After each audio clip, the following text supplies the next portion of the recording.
उसमें फायदा है, शुद्धिकरण होता है। इतना ही नहीं, जो जीव जंतु अदृश्य हैं, मच्छर है, आजू बाजू में बैक्टीरिया है और कोरोना वायरस है, उसका भी उद्धार हो जाएगा। जो कोई भी भगवान के नाम का कीर्तन करता है उसका उद्धार होता है। और जो श्रवण करता है, श्रवण ऐसा नहीं कि सिर्फ मनुष्य ही श्रवण कर सकता है, कीर्तन मनुष्य करता है लेकिन श्रवण सबको ही कर सकता है। श्रवण पशु पक्षी, मछलियां, पेड़ भी श्रवण करते हैं, कोरोना वायरस भी श्रवण करता है। तो श्रवण से हर जीव का लाभ होता है। कीर्तन करने की क्षमता सिर्फ मनुष्य देह में उपलब्ध है। मनुष्य देह छोड़ के बाकी कोई भी देह में कीर्तन की सुविधा नहीं है, लेकिन श्रवण की सुविधा है। इसीलिए वैसे भी श्रवण कीर्तन से ज्यादा महत्वपूर्ण है। सब जगह महत्वपूर्ण महत्व श्रवण का बताया गया है कि श्रवण जो है एक अनुभूति वाले भक्त से करना चाहिए, वरिष्ठ भक्तों से श्रवण करना चाहिए, जिनको कुछ प्रकार के साक्षात्कार है। तो हम लोग गोवर्धन लीला के बारे में चर्चा कर रहे थे, जिसमें इंद्रदेव ने सुरभि के पास जाके ये प्रार्थना की कि आप मेरे संग चलिए। भगवान कृष्ण के पास जाके हम लोग, मुझे माफी मांगनी है तो आप थोड़ा साथ में चलेंगी तो बड़ी कृपा होगी। तो सुरभि मान गई। इंद्र के साथ वो लोग यहाँ ब्रज में गोवर्धन के पास आए। जब तक बारिश रुक चुकी थी, सब कुछ ठीक हो गया था, सब लोग अपने अपने घर चले थे। बीच में कुछ समय बीत चुका था। भगवान कृष्ण अपने मित्रों के साथ फिर से गाय चराने गोवर्धन के पास आ चुके थे। कुछ दिनों के पश्चात ये सब इंद्र जी सुरभि जी के पास गए। पहले बृहस्पति जी इंद्र जी के पास आए, पूछा क्या बात है। फिर ये सब करते करते कुछ दिन उसमें बीत गए। तो इंद्र सुरभि को संग लेके, क्योंकि इंद्र देवराज है, देवताओं के राजा है, तो अकेले नहीं जाते। उनके साथ साथ गंधर्व, अप्सराएं, और भी गंधर्व होते हैं गाने वाले, म्यूजिशियंस जो अलग अलग प्रकार के संगीत वाद्य बजाने वाले, singers, musicians, apsaras, along with all his entourage, पूरे उनके क्या कहते हैं, जो जैसे हमारे राष्ट्रपति या पंत प्रधान कहीं जाते हैं तो उनका पूरा एंटूराज जाता है। तो ये सबके साथ, सुरभि के साथ, ये इतना इंद्रदेव, गंधर्व, अलग अलग प्रकार के संगीत वाद्य बजाने वाले, स्वर्ग के निवासी, अप्सराएं, 5 प्रमुख अप्सराएं, उनके साथ हजारों और अप्सराएं, उर्वशी, रंभा, मेनका, तिलोत्तमा, ये सब पूरा टूर जो है गोवर्धन की तरफ निकला कि भगवान कृष्ण से जाके इंद्र को माफी मांगनी है। सुरभि उसमें उनके साथ सहायता करने के लिए आ रही है। तो भगवान कृष्ण को जब पता चला कि ऐसी बात है कि इंद्र जी सुरभि के साथ आ रहे हैं और पूरे इसके साथ कुछ मेरे से मिलना चाहते हैं, तो वो ये नहीं चाहते थे कि सभी मित्रों के समक्ष ये घटना हो। तो वो थोड़ा सा अपने मित्रों के भीड़ में से खिसक गए और गोवर्धन में गोविंद कुंड नाम की जगह है, उस गोविंद कुंड के नाम की जगह पे वो वहां पे आ गए। वहां पे आने के बाद अभी बच्चों को पता नहीं, बच्चे अपने अपने खेल में लगे हुए हैं, भगवान थोड़ा सा खिसक गए। इंद्रदेव, सुरभि वगैरह सब आई, सुरभि गैया आई, भगवान इंद्र जी आए। इंद्र जी अपने इस पे बैठ के आए थे, सफेद हाथी ऐरावत पे, और स्वर्ग से भगवान के लिए हस्ती दंती, हाथी के दांत का बना एक बड़ा सिंहासन, जिसके ऊपर सोने का प्लेटिंग था, जो कि diamond, रूबीज, throne of ivory covered with gold plating, with gems, rubies, emeralds, diamonds, all glazing, glittering, glitzing, सब रत्न से जड़ित अलग अलग प्रकार के रत्नों से जड़ित ऐसा बड़ा सुंदर सा सिंहासन, जैसे मतलब हस्ती दंती, made of ivory, covered with gold plates, सोने से ये हुआ, and dazzling with different kinds of gems, jewels, rubies, emeralds, Neelam's, everything. तो सिंहासन लेके आए थे, वो सिंहासन रखे उन्होंने भगवान पे, उसको विराजमान होने के लिए प्रार्थना की।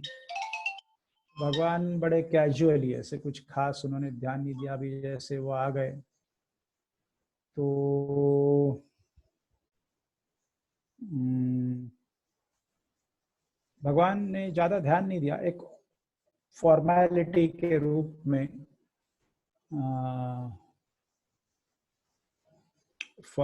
रूप में बस सिंहासन पे बैठ गए। सूरभि मैया ने उनसे कहा कि देखो ऐसा है, हम सब तुम्हारे बच्चे हैं, सभी दुनिया के जितने भी सृष्टि के जीव हैं सब बच्चे हैं, आप सबके पिता हो, महान हो। सूरभि मैया ने बड़ी स्तुति की है, कि वर्णन है उसका, ये बच्चे गलतियां करती हैं, बच्चों से कभी कभी गलतियां हो जाती हैं। तो अभी इंद्र जी से भी गलती हो गई है और उनको अभी उसका एहसास हो गया है, तो वो चाहते हैं कि आप उन्हें माफ कर दे। और हम सब बच्चों को, वैसे भी बड़े लोग जो हैं उनको बच्चों को माफ करना पड़ता है, नहीं तो बच्चों के लिए क्या दूसरा सहारा नहीं है, हमारे लिए और कोई दूसरा सहारा नहीं है, कोई आशा नहीं है। तो आप मेरा ये विचार है कि क्योंकि उनको अपनी गलती का एहसास हो गया है, तो आप कृपा करके इनको माफ कर दीजिए, क्षमा कर दीजिए। भगवान ने ऐसे मुंडी हिलाई कि ठीक है सुरभि माता, आप कह रही हो तो मैं माफ कर देता हूँ, कोई बात नहीं, चलो छोड़ दिया, माफ कर दिया। तो इंद्र जी बड़े खुश हो गए। वहां पे बड़ा अच्छा उन्होंने भगवान की स्तुति की, भगवान से प्रार्थनाएं की। साथ में जो स्वर्ग से म्यूजिशियन आए थे, गाने वाले गंधर्व आए थे, सबने अच्छा वहां पे गायन और अप्सराओं ने नृत्य करके भगवान की प्रसन्नता के लिए प्रोग्राम प्रस्तुत किए अलग अलग। और फिर इंद्र जो है वहां से आरती का पूरा सामान लेके आए थे, all aarti paraphernalia made of gold and chamar with golden handle studded with diamonds, rubies and emeralds, plates of gold studded with diamond, rubies and emeralds, deeps, diya, सब कुछ सोने का बना हुआ, रत्न जड़ित, आरती का पूरा सामान। तो उन्होंने भगवान को वहां बिठाया सिंहासन पे। आकाश गंगा, वाटर ऑफ आकाश गंगा से उन्होंने भगवान का अभिषेक किया।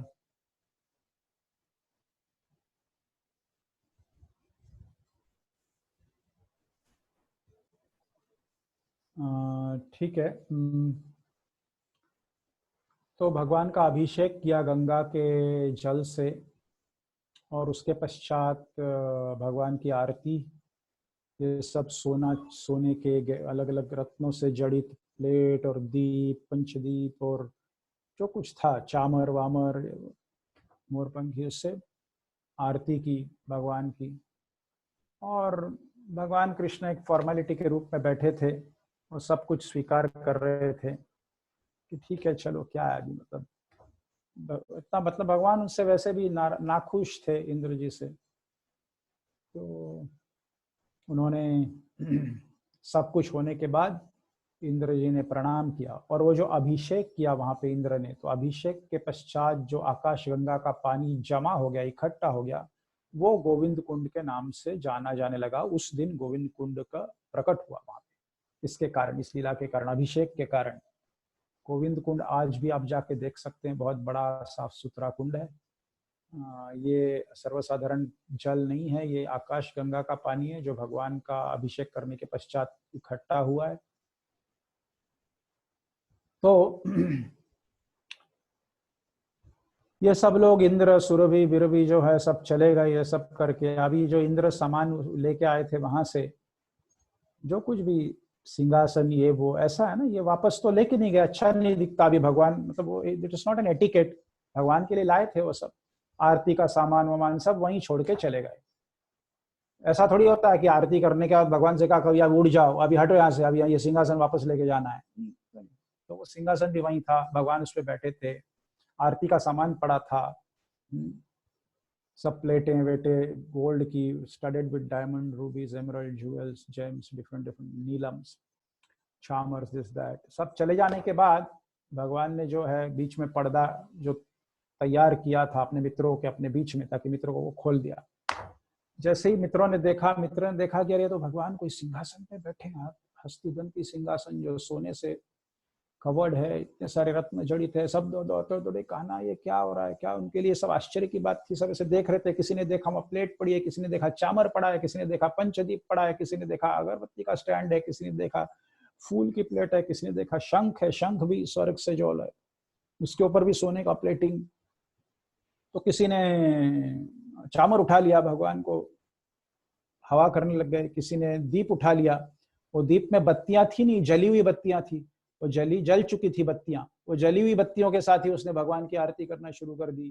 किसी मित्र ने शंख से उनके ऊपर पानी डालना शुरू कर दिया। पानी मतलब जल था ही नहीं उसमें, ऐसे ही मतलब जैसे खेल में अभिषेक का गेम होने लगा, अभिषेक का खेल। तो वहां पे सब बच्चे अभिषेक का खेल करने लगे। कोई प्लेट उठा रहा है, कोई फूल लेके आ रहा है, कोई ये छिड़क रहा है। उनको पता नहीं बीच में क्या हुआ, ये कुछ पता नहीं था, लेकिन उन्होंने देखा भगवान सिंहासन पे बैठे हैं, सब आरती का सामान पड़ा है, तो वो खेल चालू हो गया, खेलना चालू हो गया वहाँ पे सब बच्चों का। तो खेलना चालू हो गया तो गांव वालों ने देखा, तो किसी ने नंद महाराज से जाके कहा कि तुमको पता है वहाँ गोवर्धन के पास कन्हैया एक हस्तिदंती सिंहासन पे बैठा है, सोने से जो कवड़, इस पे हीरे माणिक जो रत्न वित्न सब लगे हुए हैं, और सब पता नहीं प्लेटें हैं सोने की, कितनी सारी सोने की प्लेटें हैं, रत्न जड़ित है, चामर है, ये है चांदी वांदी क्या क्या है, पता नहीं इन बच्चों के पास ये सब कहाँ से आ गया। नंद महाराज ने कहा क्या कह रहे हो, इतने दिन ये कान्हा सिर्फ मक्खन चोरी करता था, अब ये कहां से चोरी करके लाया है, ये सब कहां से लाया है, मुझे जाके इसको डांटना पड़ेगा, इसका कान मरोड़ना पड़ेगा, जो भी इसको सुधारना पड़ेगा, नहीं तो ये तो दिन पे दिन बिगड़ रहा है, मक्खन चोरी कर क्या लगता है, कहां से ये सब उठा, कहां से चोरी करके लाया है। तो नंद महाराज आए देखने के लिए, नंद महाराज आए, पीछे पीछे ब्रजवासी काफी आए। जिस नंद महाराज आके देखा तो यहाँ सब भगवान कृष्ण बैठे हैं सिंहासन पे, बच्चे सब मजे ले रहे हैं, अभिषेक का कुछ खेल चल रहा है, कोई आरती कर रहा है, कोई कुछ कर रहा है, सब सामान। नंद महाराज ने सब सामान देखा वहां पे, वो सब सामान साहित्य देखा तो बड़े चौंक गए, बोले कन्हैया ये क्या कर रहे हो तुम, कहां से लाए हो, कहां से चुरा के लाए हो, ये तो चीजें हमारे पास है नहीं, यहाँ नहीं है, तुम कहां से लाए हो बताओ, ये चीजें भी तुम उठा के लाने लगे कहीं से, किसके यहाँ से उठा के लाए हो।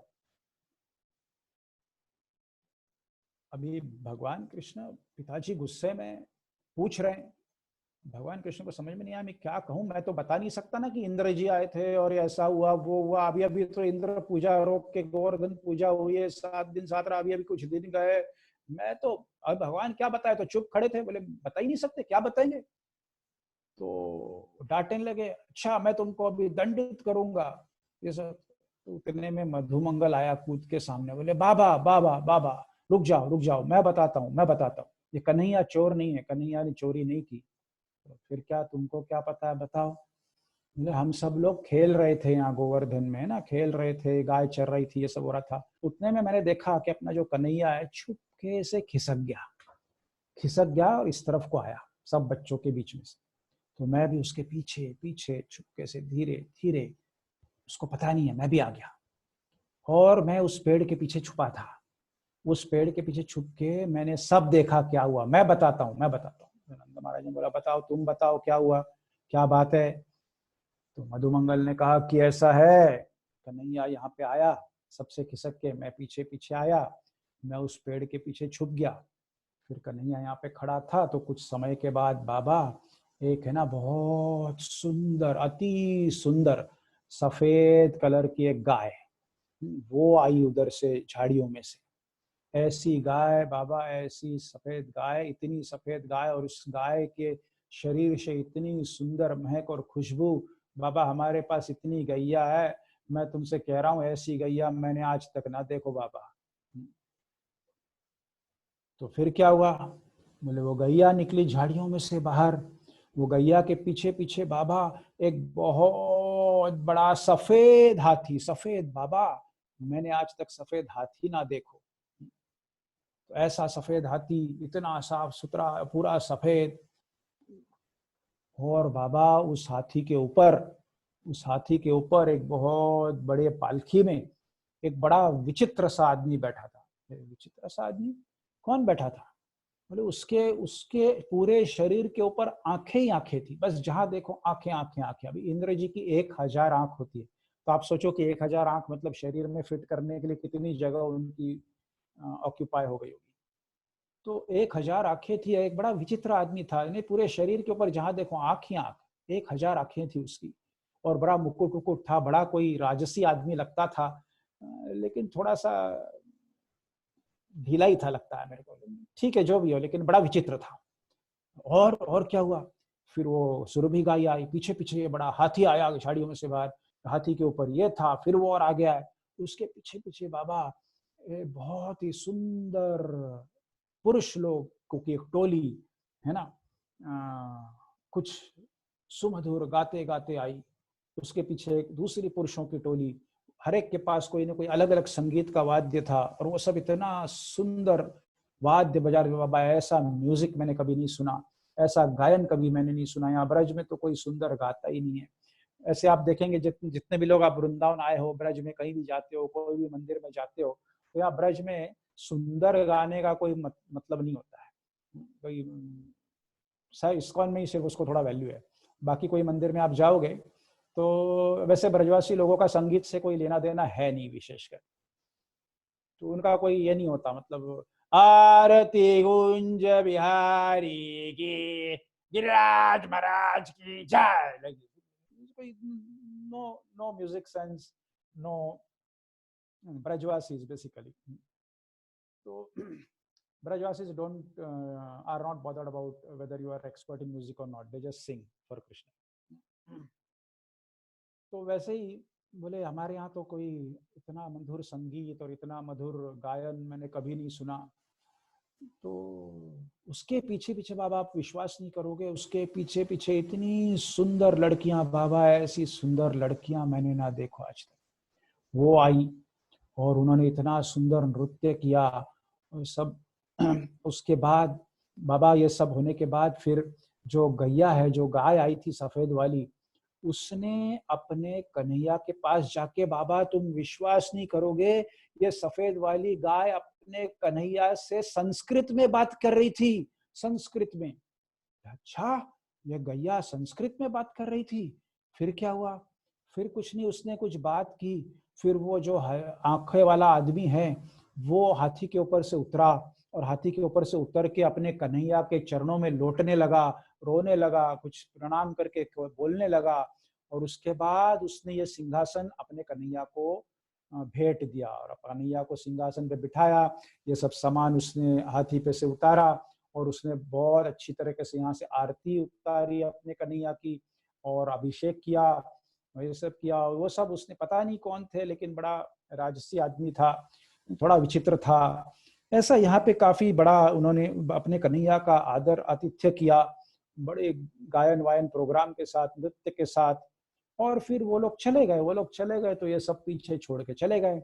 फिर हम मित्र लोग सब यहाँ पे, ये लोग बाकी मित्र लोग आए, तो ये सामान यहाँ पे ऐसे ही पड़ा था, तो बस उसी को हम लोग ये करके खेल रहे हैं। हमने तो कहीं से चोरी नहीं किए बाबा, ना कन्हैया ने चोरी की, कन्हैया चोर नहीं है बाबा, हम लोग चोर नहीं है, आप उस पर गुस्सा मत हुई है, उसको कोई दंड करने की जरूरत नहीं है।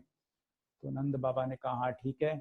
तो नंद बाबा ने मान ली मधुमंगल की बात, और नंद बाबा ने कहा कि हाँ ठीक है, जो कुछ भी है, मतलब तुम लोगों ने चोरी नहीं की है, ये ठीक है। तो ऐसे ये लीला यहाँ पे गोवर्धन लीला समाप्त होती है। इसके बाद नंद महाराज वगैरह चले गए, बच्चे भी अपने खेलों में लग गए।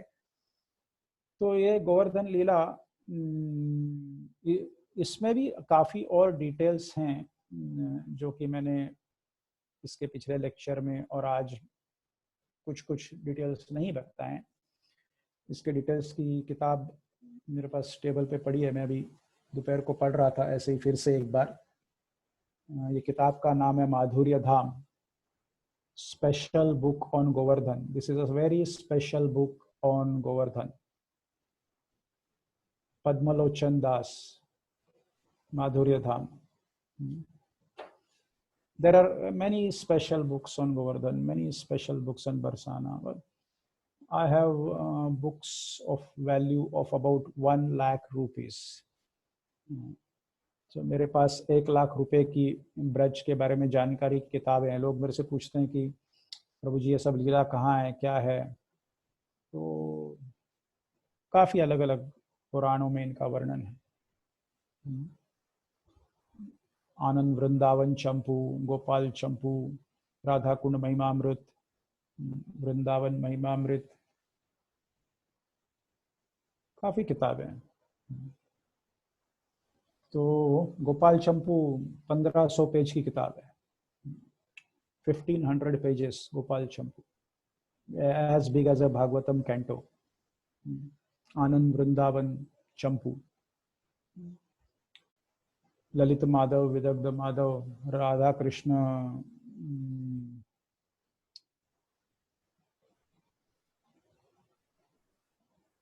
गणोदेश दीपिका, दान कौमुदी, बहुत सारे।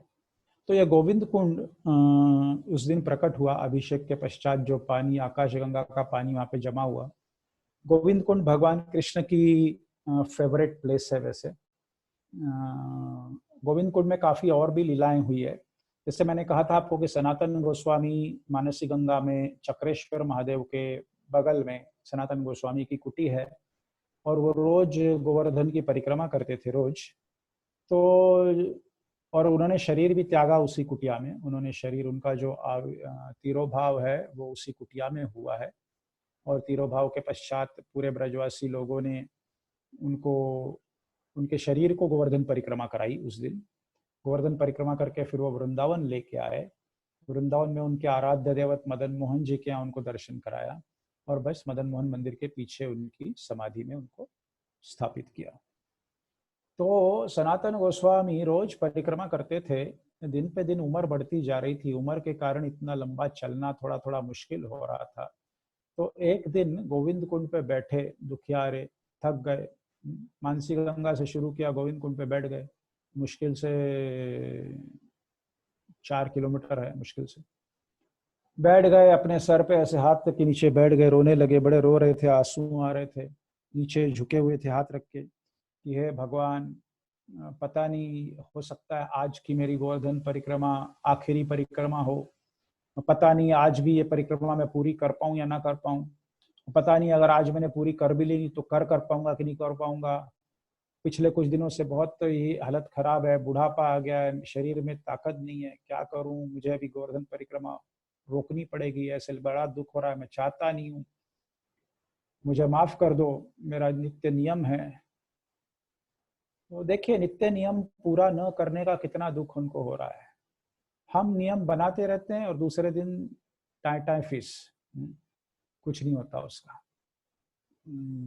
अरे आज से नहीं, कल से करेंगे, अरे अभी नहीं, अगले एकादशी से करेंगे, नहीं नहीं अगले एकादशी से नहीं, उसके बाद फिर वो बलराम जयंती आ रही है, बलराम जयंती से करेंगे, फिर नहीं बलराम जयंती, जन्माष्टमी से करेंगे, फिर राधाष्टमी से करेंगे, फिर वह नहीं हुआ तो चलो अगली एकादशी से, अभी अभी छोड़ दो, अभी 2 महीने बाद मेरा बर्थडे आ रहा है तो मेरे बर्थडे से करेंगे। मतलब ये हमारे निर्धार है, ये हमारा निर्धार होता है कुछ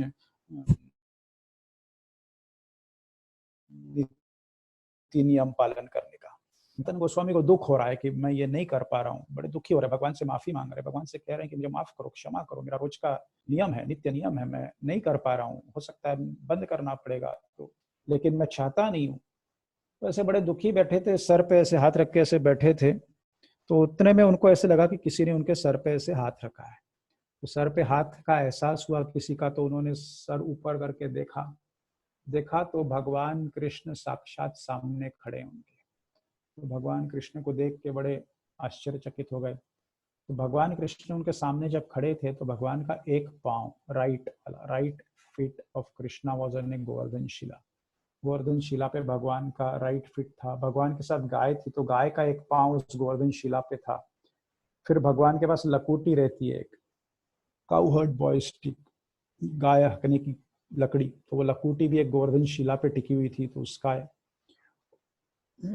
और भगवान ने जैसे सनातन गोस्वामी के सर पे हाथ रखा तो भगवान का जो सनातन गोस्वामी के प्रति इतना उत्कट प्रेम था कि उस प्रेम के कारण भगवान जिस गोवर्धन शिला पे खड़े थे भगवान के चरण स्पर्श के कारण वो गोवर्धन शिला भगवान का प्रेम का एहसास कर सकी, तो पिघल गई। पाषाणे विदारे सुनी तव गुण गाथा, पशु पाखी झूरे पाषाण विदारे सुनी तव गुण गाथा। पशु पक्षी झूरे, भगवान के गुणगान से, भगवान के प्रेम से पशु पक्षी, एनिमल्स, पशु पक्षी झूरे, animals and birds start, what you say, like a drunkard man start, like an intoxicated man, एक शराबी की तरह झूमने लगते हैं पशु पक्षी। और पशु पक्षी झूरे पाषाण विदारे, and stones start melting। पशु पक्षी झूरे पाषाण विदारे सुनी जार गुण गाथा, by hearing to Krishna's glories, Krishna प्रेम। तो भगवान का जो चरण उस शिला पे था, भगवान का प्रेम का एहसास उसको भी हुआ सनातन गोस्वामी के प्रति, तो वो पिघल गई। तो भगवान के चरण का उसमें छाप आ गया, गाय की चरण का उसमें छाप आ गया, भगवान की लकूटी का उस पे छाप आ गया, और भगवान ने अपने बांसुरी से उस पत्थर में एक छाप कर दिया ऐसे। और वो शिला कितनी है, मेरे ख्याल से 1.5 फीट बाय 1.5 फीट है ऐसी, अपनी एक लैपटॉप का स्क्रीन जितना होता है, size of a laptop screen, 14-15 inches, I think 15 inches laptop screen, just a minute, 9, yes 15, maybe 15 inches laptop screen, that is the size of the Shila. Krishna's right footprint, cow footprint, print of Krishna's covered stick and print of Krishna's flute. तो सनातन गोस्वामी को भगवान कृष्ण ने कहा कि ये तुम ऐसा करो, तुमको कोई अभी चिंता करने की जरूरत नहीं है, तुम्हारी उम्र हो चुकी है, गोवर्धन परिक्रमा वगैरह अभी तुम रहने दो। ये गोवर्धन शिला जो भगवान के चरण के नीचे थी, वो उन्होंने सनातन गोस्वामी को गिफ्ट कर दी, और उनसे कहा कि ये शिला आप आपके साथ लेके जाओ, अपने साथ रखो इसको, और इस गोवर्धन शिला के आपको सिर्फ 4 बार परिक्रमा करना है, इसको आप 4 बार परिक्रमा कीजिए, बस मैं ये समझ लूंगा कि आपने गोवर्धन की परिक्रमा कर ली। सो Krishna reduced the Govardhan Parikrama of 25 kilometers to 25 meters for Sanatana Goswami. 25 kilometre की गोवर्धन परिक्रमा सनातन गोस्वामी के लिए 25 मीटर की कर दी। Grand grand grand grand discount cell.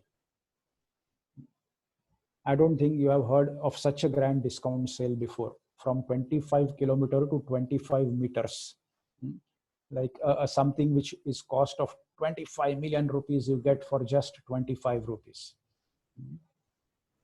तो सनातन गोस्वामी वो गोवर्धन शिला को लेके आए, और उसके पश्चात उस शिला की परिक्रमा 4 बार करते थे, और 4 बार परिक्रमा करने से भगवान उसको गोवर्धन की परिक्रमा के रूप में स्वीकार करते थे। तो जब भगवान या शुद्ध भक्त होता है, उसका ये सामर्थ्य होता है कि कठिन काम को आसान कर दे। This is the power of Krishna. He can convert a difficult task into a very very very very very very simple task. वही प्रभुपाद ने किया। प्रभुपाद ने सबको दीक्षा की बात कही, तो सबसे पहले कहा कि Prabhupada initiation information was you have to chant 64 rounds, 64 माला जप करना है। तो सभी भक्त 64 माला, सबकी मीटिंग हुई, करी 64 माला जप करना है। 64 माला मतलब ये 8-9 घंटा, 8-9 आवर्स। देन प्रचार करना है, कुकिंग करना है, बुक डिस्ट्रीब्यूशन करना है, हार बनाना है, आरती करनी है, ये करना है, प्रोग्राम करना है। तो सब लोग प्रभुपाद के पास गए। Prabhupada 64 rounds difficult, 8 hours, 9 hours, cooking, book distribution, preaching, Mangal Arati, morning program, lecture, this, that. Impossible, 64 rounds. So Prabhupada ने सोचा, देखा, हाँ भाई ये तो क्या मुश्किल है, अगर 64 राउंड्स बोलूंगा तो ये तो सब भाग जाएंगे, आएगा दीक्षा विक्षा कैसे होगी इनकी, तो किसी की दीक्षा होना मुश्किल है। आप सोचिए अगर 64 राउंड्स होता दीक्षा के लिए, तो आप में से कितने लोगों की दीक्षा हो जाती? मेरी तो नहीं होती। Simple, all of you think, if the rule for initiation would have been 64 rounds, How many of you might have been initiated? Of course, not me. I wouldn't have been initiated. 64 rounds, my God. Somehow I am chanting 16 rounds for the last 25 years. Somehow.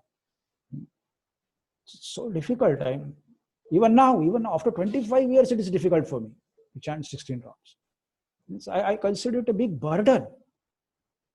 वो आज भी मेरे को बोझ लगता है 16 माला जप करना. तो 64 round means I wouldn't have never gone to the ISKCON temple second time.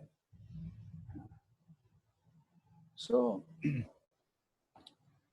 तो प्रभुपाद ने देखा कि yes, 64 rounds. It's really difficult for this people, like me, people like me. I'm a lazy person. So, उन्होंने कहा okay, 32 rounds. So again, सबकी meeting हुई 32, preaching, book distribution, garland making, is that, and prasad, and Mangal Arati, morning program. Prabhupada, sorry, 32 also difficult. 32. Prabhupada ने फिर से उनकी तरफ देखा, बहुत मुश्किल है, मतलब अभी कैसे होगा? How can I start ISKCON?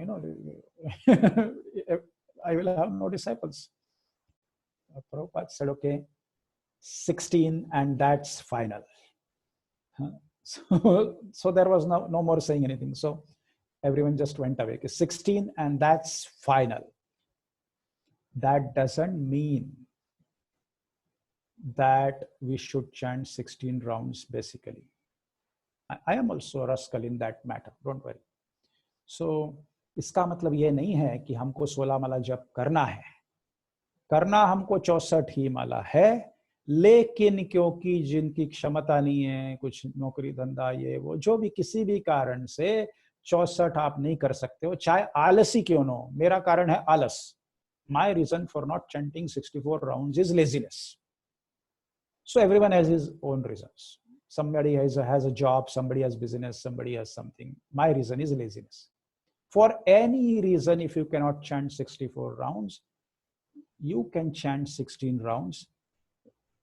Prabhupada will consider it as 64, or he will magnify it to 64 with a spiritual magnifying glass, and he will present it to Krishna that Mahapurush, although he is a lazy person, he has chanted 16 rounds. I have magnified it with my power to 64, and I am gifting you this 64 rounds on behalf of Mahapurush Das. This is Prabhupada's mercy. Every day, Prabhupada is offering 48 rounds on our behalf to Krishna because he has reduced it from 64 to 16 for us. Understand Prabhupada's greatness in this act. Understand how Prabhupada is doing something which he is not supposed to do for us lazy rascals. ये प्रभुपाद जी की कृपा है. ये प्रभुपाद जी ने हमको बोला कि आप 16 करो. चलो आप 16 करो. मैं भगवान से ये प्रार्थना करूंगा कि आप इसको 64 समझो. I will tell Krishna that please consider his 16 rounds as 64 rounds. And because Prabhupada is very dear to Krishna, Prabhupada Krishna को काफी प्रिय है, Krishna will accept this request. That doesn't mean we should misuse this act. तो 16 माला जप तो कम से कम ठीक से ध्यान पूर्वक करने की जिम्मेदारी हमारी बनती है. वैसे तो जिनके पास समय है, रिटायर्ड लोग हैं, कुछ है, तो वो 64 करना चाहिए. मुझे भी करना चाहिए, मतलब मैं ये कह रहा हूँ. लेकिन जिनके पास समय है उनको तो करना ही चाहिए. जिनके पास समय नहीं है, कम से कम 16 माला अच्छी तरह से करना चाहिए. तो ये प्रभुपाद जी की कृपा है.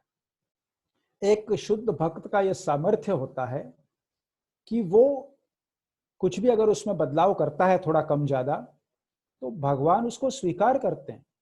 क्योंकि भगवान, हम भक्त पराधीन, भगवान भक्त के अधीन है. कैसे? हमारे जैसे भक्तों के नहीं. प्रहलाद महाराज, प्रभुपाद, ध्रुव महाराज, अम्बरीश महाराज, हनुमान जी, ऐसे भक्तों के अधीन है. युधिष्ठिर महाराज, अर्जुन. तो ये गोविंद कुंड पे एक और लीला हुई थी माधवेंद्र पुरी जी की. माधवेंद्रपुरी आप लोगों को पता होगा, ईश्वरपुरी जी के गुरु हैं, तो ईश्वरपुरी चैतन्य महाप्रभु के गुरु हैं। तो माधवेंद्रपुरी जब ब्रज में आए थे तो गोवर्धन में, तो माधवेंद्रपुरी बड़े ही त्यागी थे। एक ही जगह बैठ के अपने जप साधना भजन करते थे। अपना अन्न किसी से मांगने भी नहीं जाते थे, कहीं जाते आते नहीं है। जैसे भिक्षुकी करते हैं, माधुकरी करते हैं, सन्यासी लोग माधुकरी करते हैं, 2 4 5 घर में जाके कुछ मांग के लाते हैं। तो माधवेंद्रपुरी यो भी नहीं करते थे। Never used to go for begging madhukari. You sit at one place and wait for Krishna to provide something. If Krishna will bring it, असेल हरी तर देईल खाटल्यावरी. In Marathi, there is a saying that if my Hari is there, he will give me on bed. I will just sit on my bed, and if Krishna wants, he will give me whatever he wants to give me. So, Madhavendra Puri, this is a saying for a lazy person, basically in Marathi. That I will just lie down and in my bed, and if Krishna wants, he will provide. This is for a lazy person, this saying anecdote. This is not for a pure devotee. In Marathi, it is like a satire. You say to a lazy person. तो लेकिन माधवेंद्रपुरी जो परमहंस हैं, काफी परमहंस होते हैं, वो भी ऐसे जैसे प्रहलाद महाराज हैं, ध्रुव महाराज हैं, ये सब ने इस प्रकार की तपस्या इन्होंने की है। तो माधवेंद्रपुरी गोविंद कुंड में झाड़ियों में बैठते थे एक जगह पे। अभी तो झाड़ियां वहां है नहीं। और ऐसा हुआ एक दिन संयोग से कि 3 4 दिन 5 दिन उनको कुछ मिला नहीं खाने को, किसी ने कोई ला के नहीं दिया, कुछ भी हो। तो बड़े भूखे थे, लेकिन कहीं जाके मांगना नहीं है, नियम है, नियम का पालन करते थे। इसलिए माधवेंद्र पुरी है, because all these great Vaishnavas followed all the rules very perfectly. They are great Vaishnavas. So Madhavendra Puri बैठे थे, उतने में एक छोटा सा ग्वाल बाल, बड़ा सुंदर घुंघराले बाल, काला सांवला, पीली धोती, बांसुरी वासुरी के साथ माधवेंद्र पुरी के सामने आया, दूध का मटका लेके। और माधवेंद्र पुरी से बोला, बाबा ये तुम्हारे लिए दूध का मटका लाया हूं, मुझे पता चला कि आप 4 5 दिन से भूखे हैं, आपको कुछ मिला नहीं, कृपया इस दूध को स्वीकार कीजिए। माधवेंद्र पुरी ने कहा कि तुमको किसने बताया कि, माधवेंद्र पुरी ने उस बच्चे की तरफ देखा तो उसकी सुंदरता से इतने मोहित और मुग्ध हो गए, was stunned by the beauty of this child. He was just gazing at him. और उसका भगवान का हाथ पकड़ लिया, holding his hand. Madhavendra Puri asked him, who told you I am hungry? किसने बोला कि मैं भूखा हूँ? भगवान का हाथ पकड़ के रखा था उन्होंने, उनसे बात कर रहे थे, इतना सुंदर बालक उससे बातें कर रहे थे। उन्होंने पहचाना नहीं, लेकिन तो उन्होंने कहा कि बाबा यहाँ से कुछ हमारे गांव की माताएं जा रही थी, तो उन्होंने मेरे को बताया कि यहाँ एक बाबा बैठा है, बड़ा दुखी है, भूखा लग रहा है, तो मैं आपके लिए दूध लेके आया हूँ। गांव में उन्होंने आके मेरे को बताया। अच्छा, बोले आप ऐसा करो, आप ये दूध पी लो, मैं थोड़ी देर के बाद आता हूँ, मेरा मटका लेके चला जाऊंगा। अरे नहीं बेटा, थोड़ी देर रुक जाओ। इतने मोहित हो गए थे उसकी सुंदरता से। बोले नहीं, मेरे को गाय चरानी है, मैं जा रहा हूँ, थोड़ी देर के बाद आऊंगा, मटका लेके जाऊंगा, आप दूध पी। तो वहां से वो बालक चला गया। और शाम का समय था, 4 5 बजे थे, रात हो गई, 8 9 कुछ बज गए, बालक मटका लेने नहीं आया। दूसरा पूरा दिन माधवेंद्र पुरी ने राह देखी, थोड़ा यहाँ वहाँ घूम के देखा कि वो बालक कहाँ गया है, मटका लेने नहीं आया। दूसरे दिन रात को माधवेंद्र पुरी सो गए, वो मटका लेने बालक आया नहीं, सोचते सोचते अगर इसका मटका लौटाना है, कौन है, क्या है। रात को भगवान कृष्ण माधवेंद्र पुरी के सपने में आए। सपने में आए और उन्होंने माधवेंद्रपुरी से कहा, अरे माधवेंद्रपुरी कितने रे पागल हो तुमने मुझे पहचाना नहीं। तो माधवेंद्रपुरी एकदम हड़बड़ा के उठे और आंसू बहने लगे और रोने लगे। बोले, हे भगवान, मैंने कितनी बड़ी गलती कर दी। साक्षात भगवान कृष्ण मेरे सामने दूध का मटका लेके आए थे, मैंने उनका हाथ भी पकड़ा था, मैंने हाथ पकड़ के 10-15 मिनट जो भी है उनके साथ बातचीत की, सब कुछ की, और मैं उनका हाथ छोड़ भी नहीं रहा था, लेकिन वो बच्चा मेरा हाथ छुड़ा के भाग गया कि मैं थोड़ी देर बाद आऊंगा, और आया नहीं अभी तक। मैं कितना मूर्ख हूं कि भगवान मेरी पकड़ में आए थे लेकिन मैंने उनको छोड़ दिया, मैंने उनको पकड़ के नहीं रखा। तो ऐसे उनको इतना रोना, रात भर फिर रोते रहे सुबह तक। और फिर उनको फिर जो मटका था, उन्होंने वो मटका भी उसको टुकड़े टुकड़े करके, क्योंकि वो भगवान का स्पर्श किया हुआ था, तो मटके के टुकड़े टुकड़े करके उन्होंने वो भी खा लिया। देखिए मतलब मैं क्या हमारे में से किसी का ये भाव है या प्रेम है कि अगर भगवान साक्षात आपको कोई मटके में कुछ चीज देते हैं तो मटके के टुकड़े करके, बाद में मिट्टी होती है, ईंट, जैसे कंस्ट्रक्शन में ईंट होती है ना, construction brick, same is like the earthen pot. Madhavendra Puri broke the pot into pieces and ate those pieces also. And I think it was so delicious for him the way we taste paneer. तो माधवेंद्र पुरी ने वो मटके के टुकड़े भी खा लिए और बड़े दुख के साथ, उनको बड़ा दुख हुआ उसके बाद कि भगवान को मैंने पकड़ लिया था, मैं छोड़ नहीं रहा था, लेकिन वो बालक हाथ छुड़ा के भाग गया और मैं कैसा मूर्ख हूँ। तो ये माधवेंद्रपुरी की वहाँ पे भजन कुटी है और वहाँ पे एक बहुत छोटा सा, सुंदर सा, पुराना सा, और मंदिर तो बहुत छोटा और टूटा फूटा और गरीब परिस्थिति में है अभी, थोड़ा मतलब बहुत ही, लेकिन वहाँ के जो विग्रह है गोपीनाथ, माधवेंद्रपुरी का मंदिर है गोपीनाथ मंदिर, गोविंद कुंड के तट पे, इतनी सुंदर मूर्ति है कि आप अगर उसको देखते रहोगे तो ऐसा लगेगा बस यहीं देख के उसको खड़े होकर देखते रहो उस गोपीनाथ जी को। जैसे मैंने कहा कि बहुत गरीब मंदिर है, मूर्ति के आजू बाजू में कुछ नहीं है, सिर्फ मूर्ति है, ना उसको कोई प्रॉपर ये है, ना उसको गेट है, ना उसको सामने टेम्पल हॉल है, nothing, very very very very tremendously poor temple, but deity exquisitely beautiful.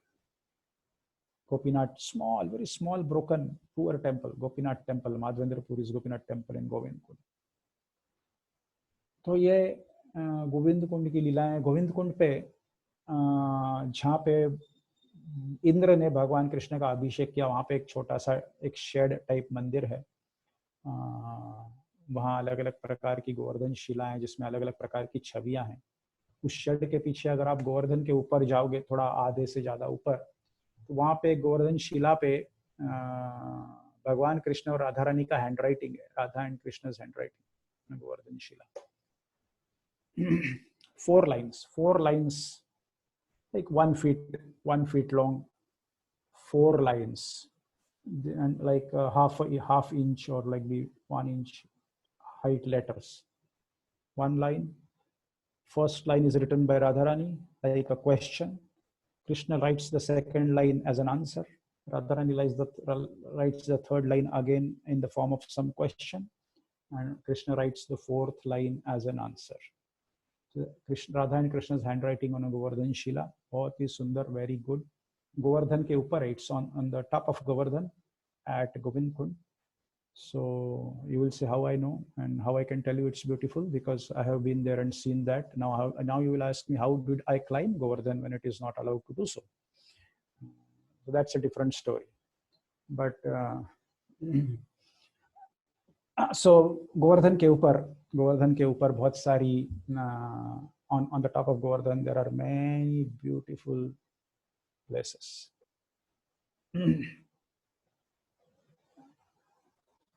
One Brajavasi took me up on Govardhan, and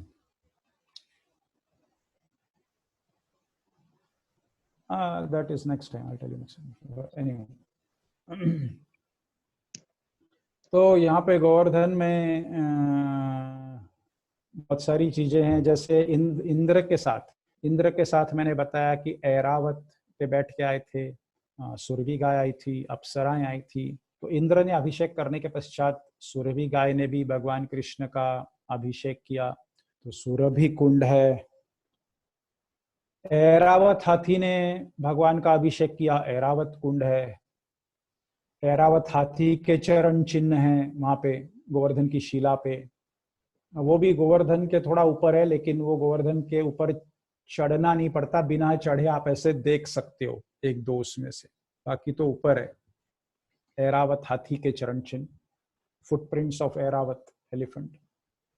फिर अप्सरा कुंड है, अप्सराओं ने अभिषेक किया भगवान कृष्ण का। सब लोग थे ही, सबने कहा कि चलो मौका है, भगवान बैठे ही हैं सिंहासन पे इंद्र जी का होने के बाद। अप्सराओं ने अभिषेक किया, सुरभि ने अभिषेक किया, ऐरावत ने अभिषेक किया। तो उन सब के अलग अलग कुंड बन गए उनके पानी, अप्सरा कुंड, ऐरावत कुंड, सुरभि कुंड। तो ऐसा यहाँ पे गोविंद कुंड के पहले, जैसे आनियोर मैंने बताया था परसों, आनियोर जो गोवर्धन ने कहा ब्रिंग मी मोर, तो आनियोर गांव पड़ता है गोविंद कुंड के पहले। वो आनियोर गांव में शंकरशन कुंड है, बलराम जी का मंदिर है। आनियोर गांव में गोवर्धन के ऊपर दो मंदिर हैं, बिल्कुल गोवर्धन के एकदम टॉप पे ऊपर, और दोनों गोपाल जी के मंदिर हैं। एक गोपाल जी वो है जो वहां से मुसलमानों के आक्रमणों के दौरान शिफ्ट हो गए नाथ द्वारा में, जो नाथ द्वारा में आज गोपाल जी हैं, वो पहले गोवर्धन के ऊपर थे। और उसके बगल में वो मंदिर आज भी अच्छा है, सफेद एक मंदिर है अभी, उसके ऊपर झंडे वंडे लगे हुए हैं, वहाँ अच्छी पूजा अर्चा होती है पुष्टि मार्गियों के द्वारा, सब कुछ अच्छा चल रहा है वहाँ पे, बढ़िया। दूसरा एक गोपाल जी का मंदिर उससे थोड़ा सा दूर है, ईंटों का, अभी टूटा फूटा, neglected and ignored, completely not in use, another Gopal ji temple. वो गोपाल जी मंदिर वो है जो जगन्नाथपुरी के पास साक्षी गोपाल है, जो एक शादी की साक्ष्य देने के लिए गए थे, साक्षी गोपाल जी। छोटे से थोड़े से मैं बताता हूँ कि एक ब्राह्मण, बड़ा वरिष्ठ ब्राह्मण, 60-70 साल का सीनियर ब्राह्मण, वो ब्रजमंडल परिक्रमा करने आए, तो परिवार वाला साथ में कोई नहीं आ सकता था, तो गांव से एक जवान ब्राह्मण को साथ में लेके आए, 15-20 साल का था, सहायक के रूप में। तो उस जवान ब्राह्मण ने उनकी बहुत अच्छी सेवा की यहाँ ब्रज दर्शन में। तो ये जो गोपाल मंदिर में बैठे थे गोवर्धन पे उस समय, तो उन्होंने ऐसे ही उससे प्रसन्न होकर ये कहा कि जब हम लोग गांव वापस जाएंगे तो मैं मेरी छोटी वाली लड़की से तुम्हारी शादी करा दूंगा। अब ये जो वरिष्ठ ब्राह्मण था बहुत ही धनी था, बड़ा धनी था, और ये सहायक ब्राह्मण जो जवान वाला आया था बहुत गरीब था, बहुत ही गरीब। तो उस गरीब ब्राह्मण ने ये कहा कि देखो, आप ऐसा वचन मुझे मत दो, क्योंकि हो सकता है इस वचन का पालन आप नहीं कर पाओगे, क्योंकि आपके घर वाले इस रिश्ते को मंजूरी नहीं देंगे, क्योंकि मैं बहुत गरीब हूँ, आप बहुत अमीर हो, तो ऐसी इतनी इसमें शादी होना उचित नहीं है। तो उन्होंने कहा नहीं नहीं नहीं, तुमने मेरी इतनी सेवा की है, ये कि तुम चिंता मत करो, मैं तुम्हें दान में मेरी बेटी देना चाहता हूँ, छोटी वाली है ना, वगैरह वगैरह, तो मेरे घर वाले मेरी बात मान लेंगे, उसकी तुम चिंता मत करो।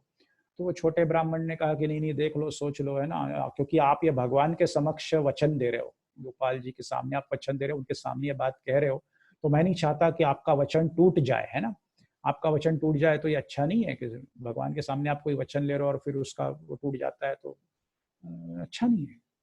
तो इसलिए मैं कह रहा हूँ। बोले नहीं नहीं, आप चिंता नहीं करो, बिल्कुल लौटने के बाद मैं मेरी छोटी बेटी की शादी तुम्हारे साथ करा दूंगा।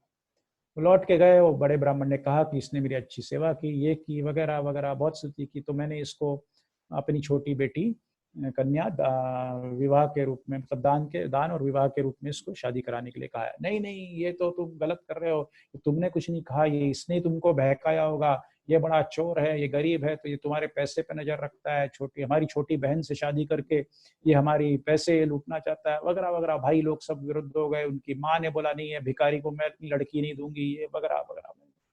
तो फिर भी वो बोल रहा था मैंने वचन, कुछ नहीं, तुम्हारे वचन वचन किसने देखा है, और कौन था मंदिर में? तो बूढ़े ब्राह्मण ने कहा मंदिर में कोई था ही नहीं, मैं और ये हम दो ही थे, तीसरा कोई व्यक्ति था नहीं। हाँ तो किसको पता कि तुमने ये, वो तुम मना कर दो, है ना, तुम बोलो कि मैंने ऐसे बोला ही नहीं था, कौन है देखने वाला, कौन है गवाह, क्या है, वगैरह वगैरह।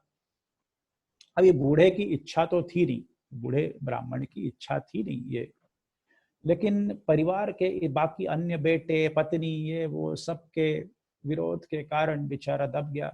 बोला मैं कुछ नहीं बोलूंगा, तुमको जो करना है करो। तो बड़े बेटे ने, अभी ये तो मना करने के लिए, तो बड़े बेटे ने उसको बुला के गाली गलौज कर दी कि अरे तुम तो चोर हो, तुम लोभी हो, तुम ये हो वगैरह, हमारे पैसे पे तुम्हारी नजर है, लड़की पे नहीं, ये वगैरह वगैरह, तो और तुम कह रहे हो कि हमारे पिताजी ने तुमको वचन दिया था, ये सब झूठ है, तुम लालच में आके कह रहे हो। तो उसने कहा कि देखो, मुझे तुम्हारी संपत्ति से वगैरह कोई लेना देना नहीं है, तुम्हारे पिताजी ने मुझे वचन दिया था। हाँ, अभी अगर वो उसके बारे में कुछ बोलना नहीं चाहते, वो भी समझ गया कि बेचारा बूढ़ा ब्राह्मण ईमानदार है, लेकिन परिस्थिति के कारण दबाव में है। तो उसने कहा कि अभी वो उसके बारे में कुछ बोलना नहीं चाहते तो कोई बात नहीं है, लेकिन उन्होंने गोपाल जी के सामने, गोपाल जी के साक्ष में, गोपाल जी के समक्ष ये वचन मुझे दिया था। तो बड़ा बेटा बड़ा खुश हो गया, बोले अच्छा, तो क्या वो गोपाल जी आ सकते हैं यहाँ पे साक्ष्य देने के लिए? गोपाल जी यहाँ आके बताएंगे कि ऐसे ऐसे मेरे पिताजी ने कहा था। तो अगर वो तुम्हारे गोपाल जी यहाँ आके साक्ष्य दे देंगे तो मैं मेरी बहन की शादी तुम्हारे साथ करा दूंगा। जाओ अपने गोपाल जी को पूछ के आओ। तो बोले ठीक है, मैं जाके पूछ के आता हूँ। मैं गोपाल जी के पास जाता हूँ, और अगर वो आ गए साक्ष्य, बोले बिल्कुल, वो अगर साक्ष्य देने आ गए और उन्होंने कह दिया तो हम हमारी बहन की शादी तुम्हारे साथ करा देंगे पक्का। तो वो छोटा ब्राह्मण फिर से पैदल, उन दिनों में पैदल पैदल चलते चलते गोवर्धन में आ गया। गोवर्धन में उस गोपाल जी मंदिर, गोपाल जी के सामने गया। बोले हे गोपाल, देखो तुम्हारे सामने बात हुई है, मुझे कोई चाहत नहीं है उस लड़की से शादी करने की, बिल्कुल चाहत नहीं है। मैं तो, तुम सिर्फ, लेकिन मैं उस वरिष्ठ ब्राह्मण को झूठा साबित नहीं होने देना चाहता। मैं शादी नहीं भी करूंगा, लेकिन आप आके उस वरिष्ठ ब्राह्मण की इज्जत को बचा लो, उसको झूठा साबित कर रहे हैं लोग, वो सच्चा कर दो। मेरे को कोई शादी करने का लालच नहीं है, ना मेरे को शादी करने का लोभ है, लेकिन आपके भक्त की ये दुर्दशा, और आपके भक्त को पूरा समाज है, उसके घर वाले ही झूठा बोल रहे हैं, ये मेरे से सहन नहीं होता। वो ब्राह्मण ने पूरी जिंदगी बड़ी ईमानदारी से, सत्यता से बिताई है, दुखदायक घटना मुझसे सहन नहीं होती। और ये छोटा ब्राह्मण वास्तविकता में दिल से जो कह रहा था, वो दिल में था उसके, कि उसको कोई शादी से मतलब था नहीं। तो गोपाल जी ने उनसे कहा कि तो मैं क्या करूं, मतलब मैं क्या कर सकता हूँ, साक्ष्य देनी, मैं क्या कर सकता हूँ? तुमको क्या है, तुम मेरे साथ चलो, मेरे साथ चलो वहां पे हमारे गांव में, और उनके बच्चों को बताओ कि ये बात हुई थी, ये सच है, ये तुम्हारे सामने हुई थी और तुम इसके गवाह हो। तो गोपाल जी ने कहा कि अरे मैं कैसे चल सकता हूँ, है ना, मैं क्या, मैं थोड़ी आऊंगा वैसे गांव चलते चलते। तो बोले क्यों नहीं चल सकते? बोले क्या, कैसे चल सकता हूँ? अरे जो बोल सकते हो तो चल नहीं सकते? तुम बोल सकते हो तो चल नहीं सकते क्या? हरि बोल। हाँ, तुम बोल सकते हो तो चल नहीं सकते? अरे बोल सकते हो तो चल भी सकते हो, चलो। तो गोपाल जी ने कहा कि ठीक है, आप आगे आगे चलो, मैं तुम्हारे पीछे पीछे चलूंगा, और मेरे पाँव की घुंघरू की आवाज तुमको सुनाई देगी, तो तुम समझ जाना कि मैं पीछे पीछे आ रहा हूँ। जहां भी तुमने पीछे मुड़ के देख लिया तो मैं वहीं रुक जाऊंगा, वहां से आगे नहीं बढ़ूंगा। तो उसने कहा ठीक है। ये छोटा ब्राह्मण आगे आगे चल रहा है, पीछे भगवान कृष्ण चल रहे हैं, घुंघरू की आवाज आ रही है, चल रहा है, घुंघरू की आवाज चल रही है। दिनों दिन, पता नहीं कुछ दिन, 10-20 दिन, महीना भर चलते चलते गांव के बिल्कुल नजदीक आ गए। गांव से थोड़ा सा बाहर, मतलब गांव की बाउंड्री के बाहर वगैरह थोड़ा सा। तो उसने कहा कि बस अभी आ ही गए, पता नहीं, घुंघरू की आवाज तो आ रही है, लेकिन भगवान आ रहे हैं कि नहीं आ रहे हैं? तो उसने पीछे मुड़ के देखा। पीछे मुड़ के देखा तो भगवान हंसे, वहीं खड़े हो गए। बोले तुमने देख लिया पीछे मुड़ के, अब मैं यहाँ से नहीं हिलूंगा। तो बोले कोई बात नहीं। वो दौड़ते दौड़ते गांव में गया, गांव में दौड़ते दौड़ते गया वो।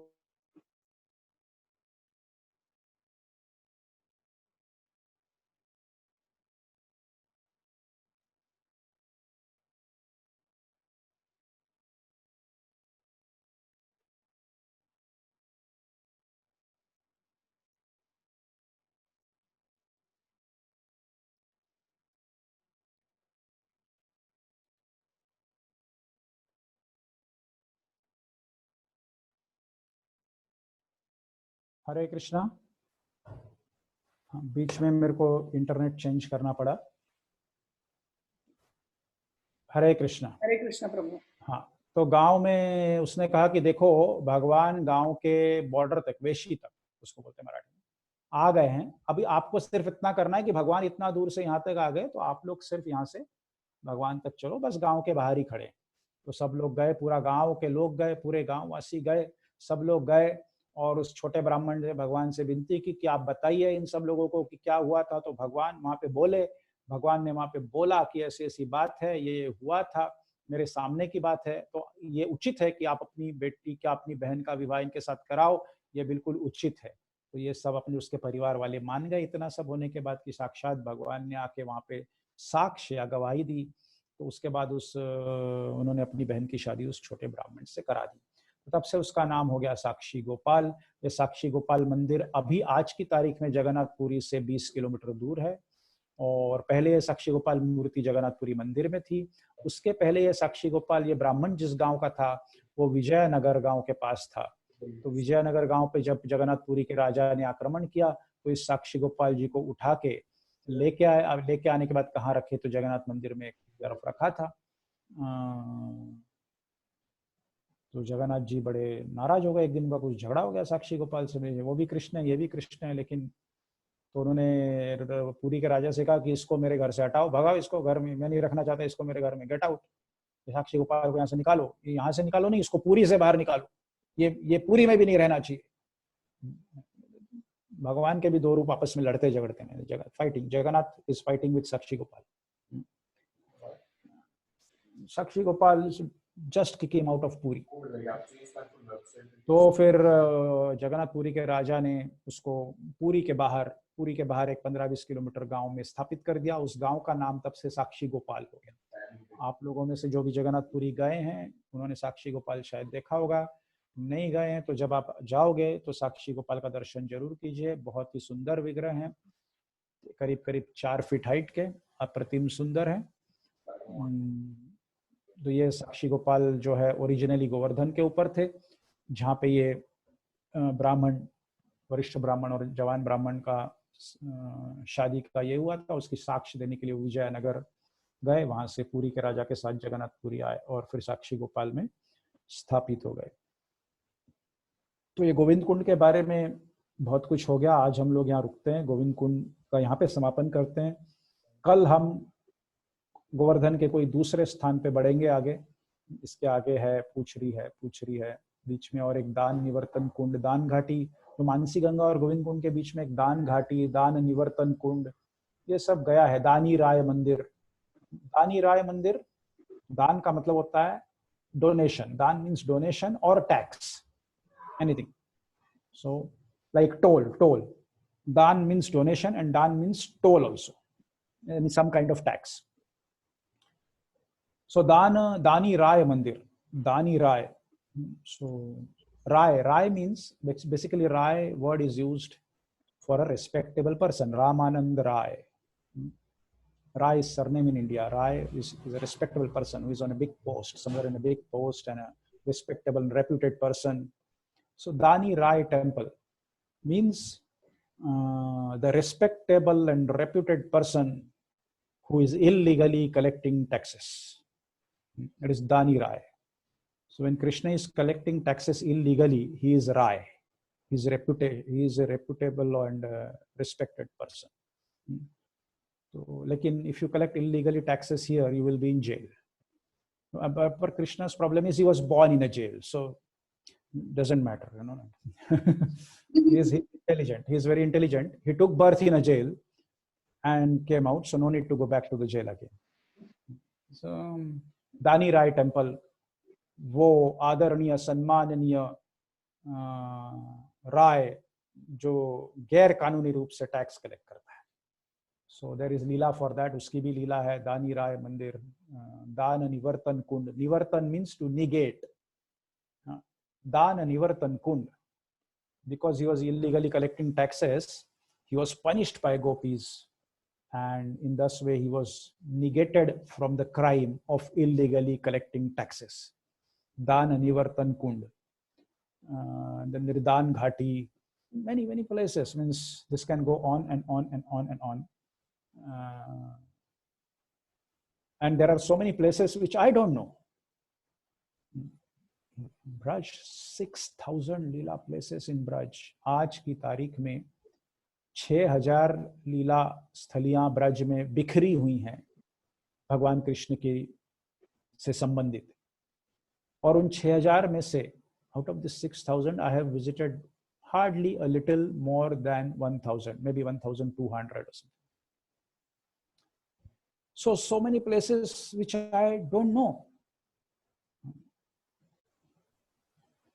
So anyhow, today we'll stop here. आज हम लोग यहाँ पे रोकते हैं। किसी का कोई सवाल, एनी क्वेश्चन आंसर्स, अगर किसी को कोई पूछना है 5-10 मिनट कोई अपने को अनम्यूट करके पूछ सकते हैं। कल हम और इसके आगे बढ़ेंगे। हरे कृष्णा। हरे कृष्णा प्रभु। हाँ बोला। प्रभु, जो गोवर्धन शिला सनातन गोस्वामी को दी थी, वही गोवर्धन शिला अभी वो राधा दामोदर मंदिर में है। हाँ हाँ हाँ, यस, राधा दामोदर मंदिर में।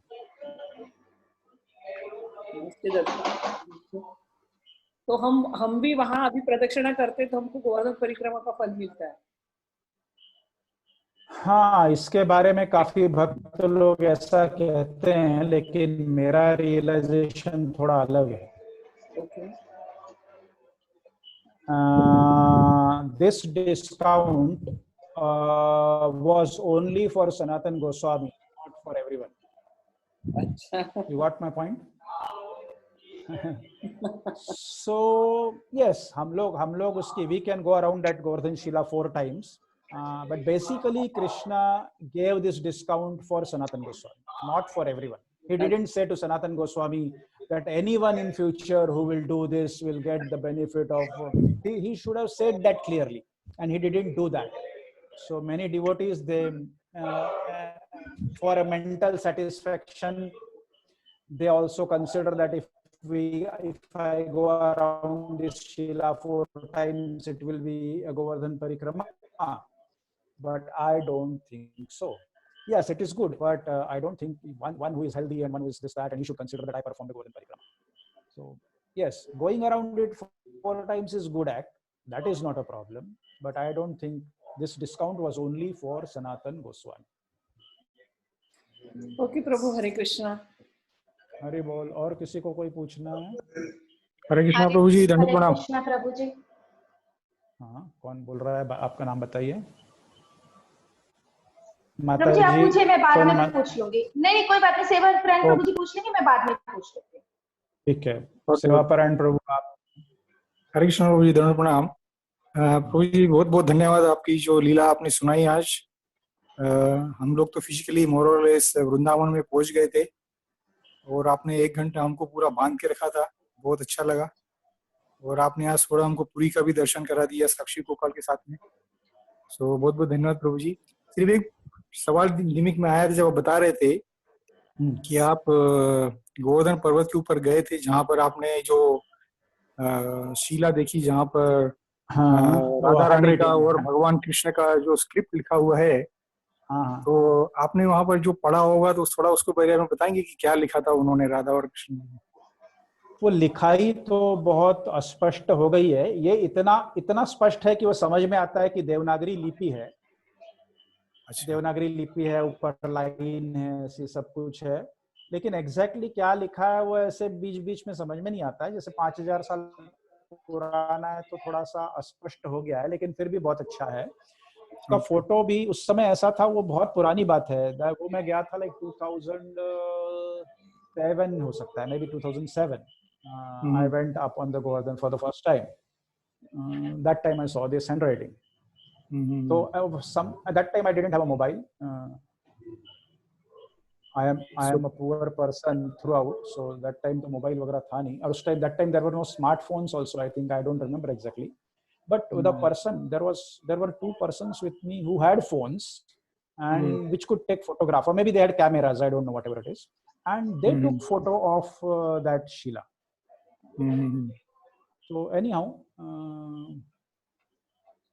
there are many good things on the top of Govardhan.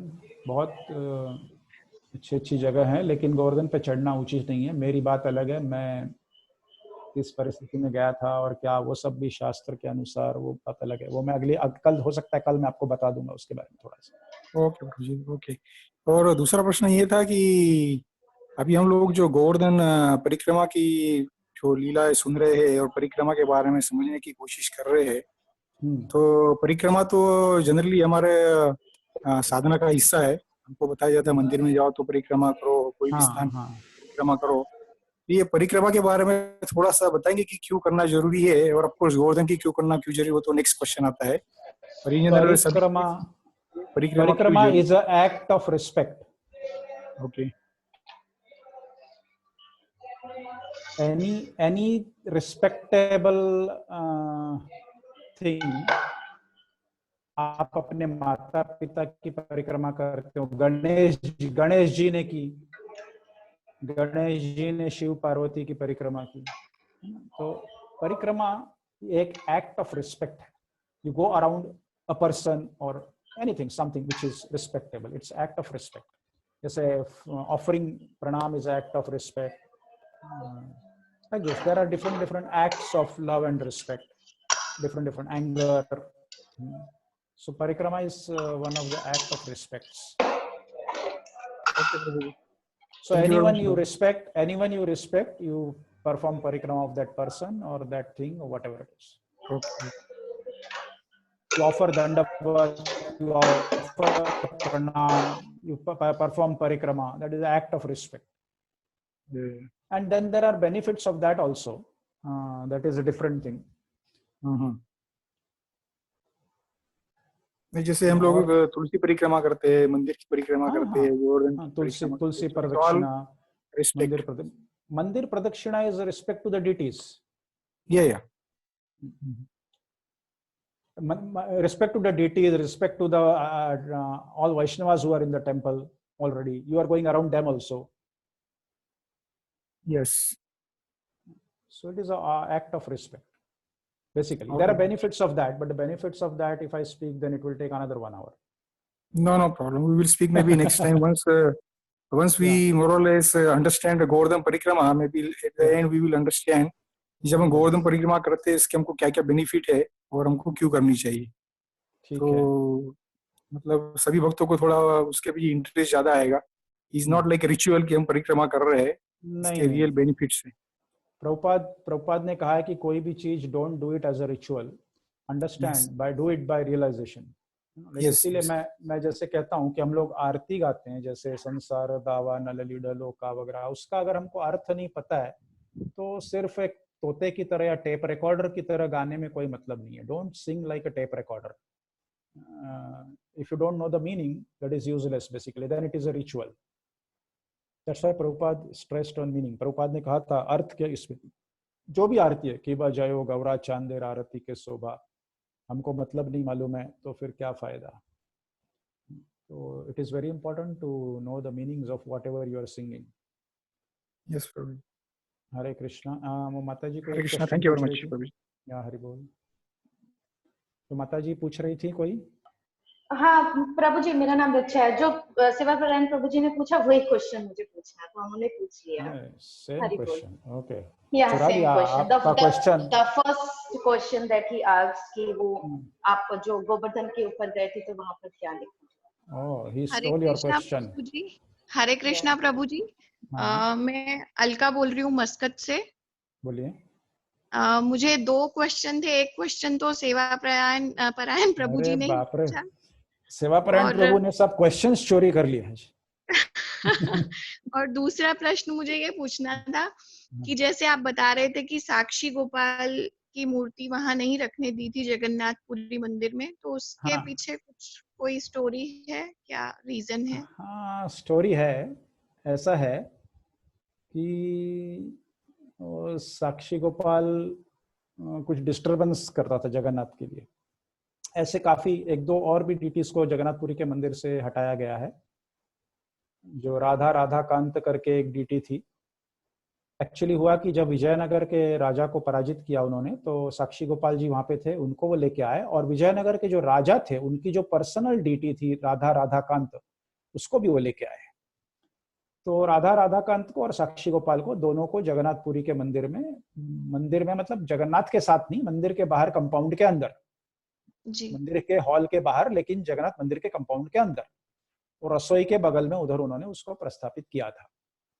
तो जब रसोई से भोग जगन्नाथ के लिए लेके जाते थे तो जगन्नाथ जी ने कंप्लेंट ऐसे की पुरी के राजा के पास कि इन दोनों को यहाँ से हटाओ, राधाकांत जी को मेरे मंदिर में से हटाओ और साक्षी गोपाल जी को पुरी में से हटाओ, पुरी में नहीं रहना चाहिए। तो दोनों जैसे राधा उनका, जगन्नाथ जी का कहना यह था कि जब किचन में से भोग निकलता है और मेरे यहाँ तक आता है तो रास्ते से ये इसके बगल से गुजरते हैं, और जब ये इनके बगल से गुजरते हैं तो ये ऐसे अपनी मुंडी आगे करके नाक से सूंघते हैं उस भोग को। हाँ, तो ये क्या है, मतलब ये मेरे लिए भोग बन रहा है, ये बीच बीच में ऐसे अपनी नाक घुसा रहे हैं, भोग को सूंघ रहे हैं, ऐसे थोड़ी चलता है।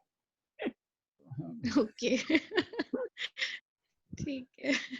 शास्त्र में वैसे भी लिखा गया है कि भोग को किसी को सूंघना नहीं चाहिए भगवान को अर्पण करने के पहले। तो उन्होंने कहा कि ये ऐसा, मतलब ये मेरे घर में रह रहे हैं और ये ऐसा व्यवहार कर रहे हैं, तो भगाओ इनको। तो उसमें से साक्षी गोपाल जी का एक और कुछ प्रॉब्लम था कि उन्होंने, मेरे को अभी याद नहीं आ रहा है, ये राधा राधाकांत जी का एक ही प्रॉब्लम था कि उस भोग को सूंघ लेते थे।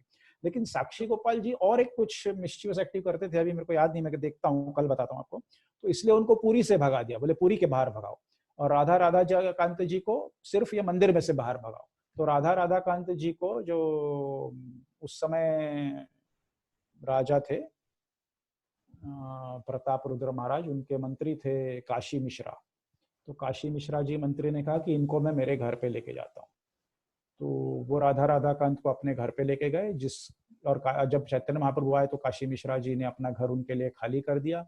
जगन्नाथपुरी में जो चैतन्य महाप्रभु का निवास स्थान है गंभीरा, वो गंभीरा काशी मिश्रा जी का घर है, और आज भी राधा राधाकांत जी वहां विराजमान है। 500 साल पहले की बात है, काशी मिश्रा जी भी एक महान भक्त थे। वो राधा राधाकांत जी को जगन्नाथपुरी के मंदिर से अपने घर तक, जो कि 1 किलोमीटर का डिस्टेंस है, उंगली पकड़ के पैदल पैदल बच्चों की तरह लेके गए हैं। उनके साथ राधा और राधाकांत जी पैदल गए हैं, सभी लोगों के दृष्टि के समक्ष, सब लोग इसे देख रहे थे। जो विग्रह है, विग्रह पैदल गए हैं बच्चों की तरह 500 साल पहले, उठा के नहीं लेके गए वो। तो वो राधा राधाकांत जी अभी गंभीरा में स्थापित है, और साक्षी गोपाल पुरी से 20 किलोमीटर बाहर, अभी उस गांव का नाम भी साक्षी गोपाल हो गया, वहां पे स्थापित है। तो है तो सब भगवान ही है, साक्षी गोपाल भी भगवान है, वो राधा राधाकांत भी भगवान है, जगन्नाथ भी भगवान है, लेकिन ये अलग अलग स्वरूप है। ये भी आपस में लड़ते झगड़ते रहते हैं, वो कोई बड़ी बात नहीं है। एवं परंपरा प्राप्तम, तो हमारी परंपरा में ये है, वो भी झगड़ रहे हैं, हम भी झगड़ रहे हैं, चल रहा है। थैंक यू सो मच प्रभु जी, बहुत ही अद्भुत दृश्य होगा वो भी। हाँ ऑफ कोर्स। सनातन गोस्वामी मदन मोहन को मथुरा से वृंदावन उंगली पकड़ के बच्चे की तरफ पैदल लेके आए थे, जैसे आप बच्चे को घुमाने लेके जाते हो कहीं सीशोर पे। ये भी 500 साल पहले की बात है। सनातन गोस्वामी मदन मोहन जी को मथुरा से वृंदावन तक पैदल लेके आए, उंगली पकड़ के। थैंक यू सो मच प्रभु जी, हरि बोल। हरि बोल। एक लास्ट क्वेश्चन। हरे कृष्णा प्रभु जी। हरि बोल। Who's speaking? हाँ प्रभु जी, मेरा नाम प्रदीप है, फ्रॉम मैं मस्कत से।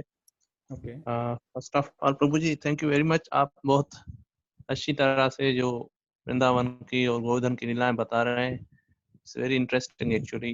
प्रभु जी आपके पास कोई ऐसी सॉफ्ट कॉपी है किसी बुक की जिसमें लीलाएं हो, जो हम अपने मोबाइल पे या लैपटॉप पे रख के पढ़ सकें? क्योंकि ये आप बता रहे हैं तो अच्छा है, लेकिन हम उसको बार बार पढ़ेंगे तो हमें जरा अच्छी तरह याद होंगी। मेरे पास सबकी हार्ड कॉपी है। देखिए अच्छा। मेरे टेबल पे ही कितनी किताबें पड़ी है। एक मैंने आपको दिखाया है माधुर्य धाम, ये मैं पढ़ रहा हूँ Navadvip Dham and Jagannathpuri guide. Then I have this Navadvip mandal परिक्रमा।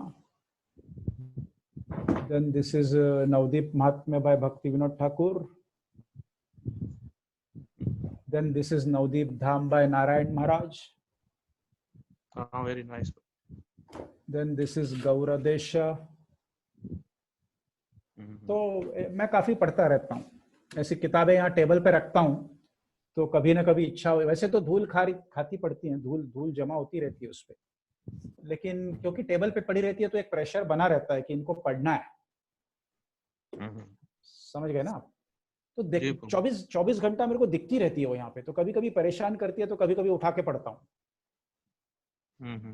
When I keep all these books, so many books on my table here, just on my working table, and I look at them, I am tortured by these books, that I am not reading them. I am torturing myself, and sometimes finally I am tired of that torture and I pick up a book and read. So anyhow, पढ़ने के लिए बहुत कुछ है। आप आए हो कभी वृंदावन? नहीं Prabhu ji, actually I am from Pakistan. अच्छा, तो आपका वो वीजा नहीं मिलता है? हाँ प्रभु जी, शायद आपको याद हो, मैंने मेल भी किया था कि यहाँ से कुछ हाँ भक्त हाँ, लोग जाना चाहते हैं। पता है वहाँ। अच्छा, आपसे बात हुई थी मेरी वो। जी जी प्रभु जी, आपने फिर मुझे रिप्लाई हाँ किया था, बट ये कि अभी हाँ, जो मसले चल रहे हैं फिलहाल बराबर। तो। उसके लिए जो डॉक्यूमेंट लगता है ना, वो डॉक्यूमेंट मैंने आपको भेजा था। जी जी प्रभु जी। हाँ, कि वो डॉक्यूमेंट आप अगर कंप्लीट करोगे तो मैं एक प्लान बना के दे सकता हूँ और उसके हिसाब से हम लोग उसको कर सकते हैं। लेकिन चलो अभी ये लॉकडाउन फॉकडाउन ये सब खत्म हो जाने दो एक बार। जी प्रभु जी। 6 महीने बाद हो सका दिसंबर जनवरी में देखते हैं, लेकिन एक बार जरूर आप कीजिए। और आपको मेरे को लगता है जी सिर्फ 15 डेज का परमिशन मिलता है, ऐसा कुछ है। जी जी प्रभु जी। हाँ तो ठीक है, 13 डेज का प्लान बनाएंगे और उस रूट के जी हिसाब से आपको जैसे 1 week in Vrindavan and maybe 5 days कुछ नियर बाय जयपुर कुरुक्षेत्र या जैसे भी है, तो एक प्लान बना के वो हम लोग कर सकते हैं, कोई प्रॉब्लम नहीं। आइए जरूर, कोशिश कीजिए। जो कुछ डॉक्यूमेंट आपकी तरफ से पूरा करना है आप पूरा कीजिए, मेरी तरफ से जो भी जरूरत पड़ेगी आप मेरे को बताइए, हम लोग मिलके करेंगे उसको। हाँ Prabhu ji, thank you very much. Hopefully Prabhu ji दिसंबर में देखें ये सिस्टम थोड़ा ठीक हो, फिर हमारी दिसंबर जनवरी। हाँ, बाकी जो कृष्णा की मर्जी होगी प्रभु जी। हाँ वो तो है। चलो ओके, और कोई one last prabhu ji, question? Thank you prabhu ji. Anyone, one last question?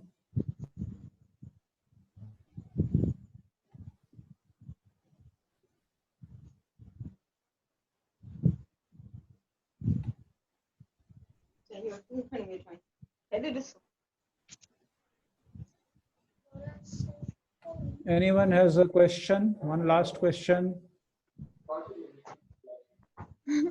हाँ, Or we Hare can Krishna stop. Professor, यही क्वेश्चन था कि जब भगवान का अभिषेक हुआ और मधुमंगल ने ये सब बताया, उसके बाद फिर ये सब ब्रजवासी फिर से भूल गए क्या कि भगवान है, कृष्ण भगवान है करके? नंद बाबा को भी सब बताया। नहीं नहीं नहीं नहीं, नंद बाबा को ये थोड़ी पता चला कि भगवान है कृष्ण। वो तो उन्होंने बताया कि वो आया था, वो लौट रहा था अपने कन्हैया के चरणों में, ये बोल ना, ठीक है चलो, they took it casually. Okay okay. They every time they would see something like this, they would be surprised at, and they basically the Brajvasis never realized or understood that this is Supreme Personality of Godhead. They don't have a relation like that. You know, like you see the now Narendra Modi is Prime Minister of India, but his mother is his mother. You know, like Yeah. she can slap him even now when he is 75 years old. So that is how Yashoda can slap Krishna. You know, that is for Yashoda, Krishna is not Supreme Personality of Godhead. For Narendra Modi's mother, he may be Prime Minister of India, one another emerging superpower, this that, and but she can just slap him and she can joke with him and she can say anything to him, and his brother can say anything to him, his friends can say anything to him. For the friends and this that, he is not the Prime Minister, he is Narendra Modi. You know, I'll tell you, अगर आपके पास 5 minute समय है तो मैं एक छोटी घटना बताता हूँ। बताइए प्रभु। रशिया में बहुत पुरानी बात है, शायद 25-30 साल पहले एक प्रेसिडेंट या प्राइम मिनिस्टर जो भी वहां होता है, एक हुए थे जिनका नाम था बोरिस येल्सिन। आप लोगों में से काफी लोगों ने बोरिस येल्सिन ये नाम सुना होगा। Yes. और हाँ, तो बोरिस येल्सिन बहुत पुरानी, मेरे ख्याल से 25-30 साल पुरानी बात होगी। हाँ, तो बोरिस येल्सिन ये बहुत गरीब परिवार से थे। एक कोई गांव देहात, रशिया के कोई गांव देहात में रहने वाले एक मामूली सर्वसाधारण गरीब किसान के पुत्र थे। तो उनके पिताजी अभी भी किसानी खेती करते रहते थे। वहां क्या पाश्चात्य देशों में नॉर्मली जो सगे रिश्तेदार होते हैं वो पॉलिटिशियन के साथ भ्रष्टाचार करके पैसा नहीं कमाते नॉर्मली। और ये इंडिया में भी ऐसे 2-4 नेता हैं, मनमोहन सिंह थे, नरेंद्र मोदी है, लाल बहादुर शास्त्री थे, बस ये 2-3 गिने चुने हैं। बाकी सब तो माँ, काका, मामा, चाचा, भांजा, पड़ोसी, ये वो सब पूरी टीम करोड़पति हो जाती है, कोई एक पावर में आ गया। तो बोरिस येल्सिन राष्ट्रपति बनने के बाद उन्होंने सोचा कि एक बार मैं गांव जाता हूँ, गांव के लोगों को मिलता हूँ। इतना बड़ा आदमी बन गया है ना, गांव के लोगों को भी खुशी होगी गांव जाने में। गांव, अरे अपना बोरिस, तो राष्ट्रपति आ रहा है तो बड़ी सिक्योरिटी, दोनों तरफ से रास्ते के रस्सियां लगी हुई है, मिलिट्री खड़ी है, कोई एक आदमी नहीं होगा, अकेला बोरिस येल्सिन चलेगा, उसके पीछे पीछे सिक्योरिटी चलेगी, आगे पीछे AK-47 पता नहीं क्या क्या गाड़ियां, कमांडो समांडो।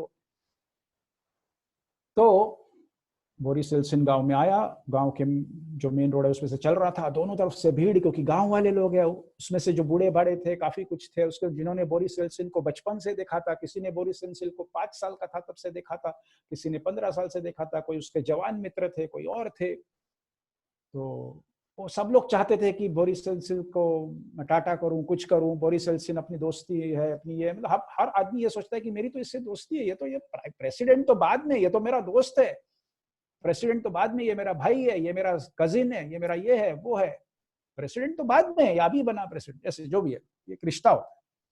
तो बोरिस येल्सिन चल रहे थे, हर आदमी चाहता था कि वो, लेकिन इतनी भीड़, 3-4 हजार 5 हजार, पता नहीं कितने लोगों की भीड़। अब बोरिस येल्सिन हर एक को कहाँ पे ध्यान देगा, वो अपने रास्ते से बस ऐसे हाथ करते करते देख नहीं रहे थे किसी को, चल रहे थे। लेकिन एक उनका दोस्त था जो उनका बिल्कुल बचपन का, मतलब उनके 5 साल, जैसे स्कूल में भर्ती हुए तो फर्स्ट से लेके स्टैंडर्ड 10 तक या जो भी है, साथ में दोनों ने पढ़ाई की थी, वो अभी भी था वहां पे, गांव में ही था। कुछ लोग तो गांव छोड़ के भी चले गए होंगे, लेकिन वो गांव में था। तो वो चाहता था, वो कह रही ये, मतलब वो 5-6 साल 7 साल की उम्र से इकट्ठे एक साथ रहे, तो वो किसी तरह बहुत दिल से चाहता था कि अरे कम से कम मेरी बोरिस से एक बार मुलाकात हो, है ना, बस उससे लाभ कुछ नहीं था, कोई उसको मांगना नहीं था, कुछ नहीं करना था। देखिए ये लोग कुछ नहीं मांगते, इसलिए भगवान कृष्ण के जो यशोदानंद महाराज भगवान से कुछ मांगते नहीं है, कुछ नहीं चाहिए उनको। तो वो बड़े भीड़ में से हाथ कर रहा था, उसको कोशिश कर रहा था कि बोरिस येल्सिन मेरी तरफ देखेगा, मेरे पे उस पर नजर पड़ेगी। आया, उसका नजर पड़ी नहीं, बोरिस येल्सिन थोड़ा चला गया, 10-20 फीट आगे चला गया। तो बोरिस येल्सिन 10-20 फीट आगे चला जाने के बाद इसने बुलाया, उसको जोर से पुकारा, बोबो।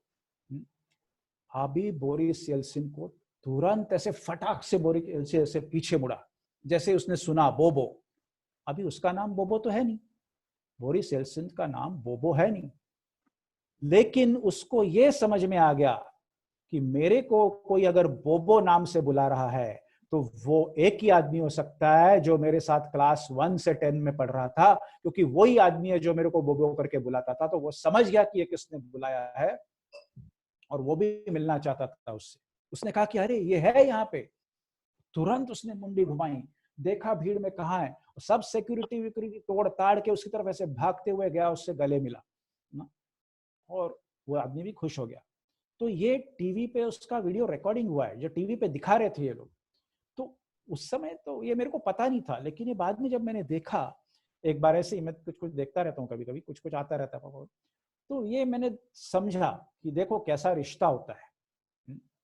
He may be president of Russia that day, but his friend at the age of 5 to 10 years, who used to call him Bobo by love, Boris Yeltsin was maybe 60 years of age that time, but he didn't forget. As soon as he heard Bobo, he just turned khatak and he just went running. He understood who called. ऐसे हर एक का कुछ ना कुछ नाम होता है। जैसे मेरे कोई मित्र थे, मेरे कुछ विशेष नाम से पुकारते। आज भी मेरा नाम महापुरुष दास है, लेकिन मेरा असली नाम किसी को पता ही नहीं है। एक्चुअली किसी को नहीं पता, ये मैं डालता हूँ यहाँ पे डाला इसलिए पता है, लेकिन पता नहीं है। लेकिन बाय चांस अगर किसी ने मेरे को पुराने नाम से पुकारा ना, तो मैं समझ जाता हूँ कि this person is a person who knows me since before 1995 और 2000, year 2000.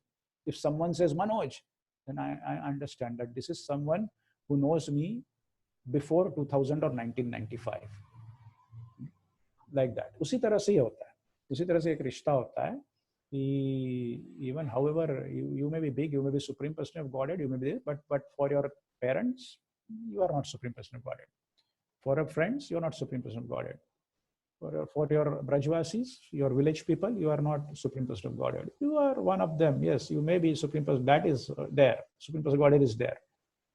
So Gopiya sab, although they know that he is supreme person of Godhead, but they don't behave with him that way, because the relationship, उनका जो रिश्ता है वो एक अलग रिश्ता है उनसे।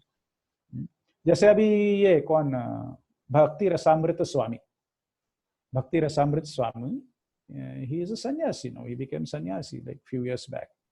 Lekin when we joined, we were together, we worked together. He has visited my house so many times in Tarapur. We used to, so I don't behave with him that he is a sannyasi when I meet him. Yes, in front of people, in front of society, I give him due respect. But when I am alone or just in some corner, Maharaj, Maharaj confides in me some personal things.